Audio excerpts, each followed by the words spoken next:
Leitura do dia. Leitura dos Atos dos Apóstolos. Naqueles dias, aqueles que se haviam espalhado por causa da perseguição que se seguiu à morte de Estevão chegaram a Fenícia, a ilha de Chipre e a cidade de Antioquia, embora não pregassem a palavra a ninguém que não fosse judeu. Contudo, alguns deles, habitantes de Chipre e da cidade de Cirene, chegaram a Antioquia e começaram a pregar também aos gregos, anunciando-lhes a boa nova do Senhor Jesus. E a mão do Senhor estava com eles. Muitas pessoas acreditaram no Evangelho e se converteram ao Senhor. A notícia chegou aos ouvidos da igreja que estava em Jerusalém. Então enviaram Barnabé até Antioquia. Quando Barnabé chegou e viu a graça que Deus havia concedido, ficou muito alegre e exortou a todos para que permanecessem fiéis ao Senhor, com firmeza de coração. É que ele era um homem bom, cheio do Espírito Santo e de fé. E uma grande multidão aderiu ao Senhor. Então Barnabé partiu para Tarso, à procura de Saulo. Tendo encontrado Saulo, levou-o a Antioquia. Passaram um ano inteiro trabalhando juntos naquela igreja, e instruíram uma numerosa multidão. Em Antioquia os discípulos foram, pela primeira vez, chamados com o nome de cristãos. Evangelho do dia. Proclamação do Evangelho de Jesus Cristo segundo João.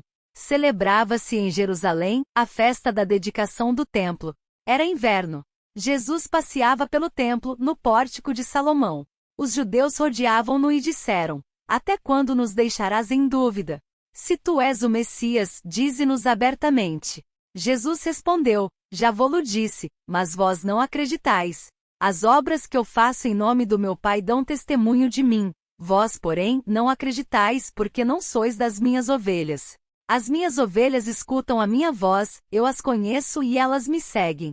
Eu dou-lhes a vida eterna e elas jamais se perderão, e ninguém vai arrancá-las de minha mão. Meu Pai, que me deu estas ovelhas, é maior que todos, e ninguém pode arrebatá-las da mão do Pai. Eu e o Pai somos um. Palavras do Santo Padre. Estas palavras ajudam-nos a compreender que ninguém se pode considerar seguidor de Jesus, se não ouve a sua voz. E este ouvir não deve ser entendido de maneira superficial, mas arrebatadora, a ponto de tornar possível um verdadeiro conhecimento recíproco, do qual pode vir um seguimento generoso, expresso nas palavras, e elas seguem-me, v. 27. Trata-se de uma escuta não só dos ouvidos, mas uma escuta do coração. O amor de Jesus é invencível.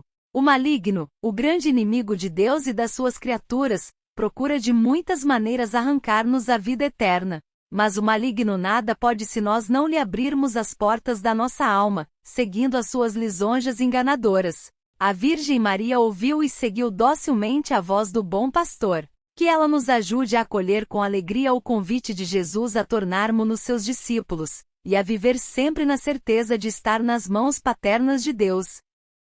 O Santo do Dia é uma resenha diária dos santos guardados na memória da Igreja.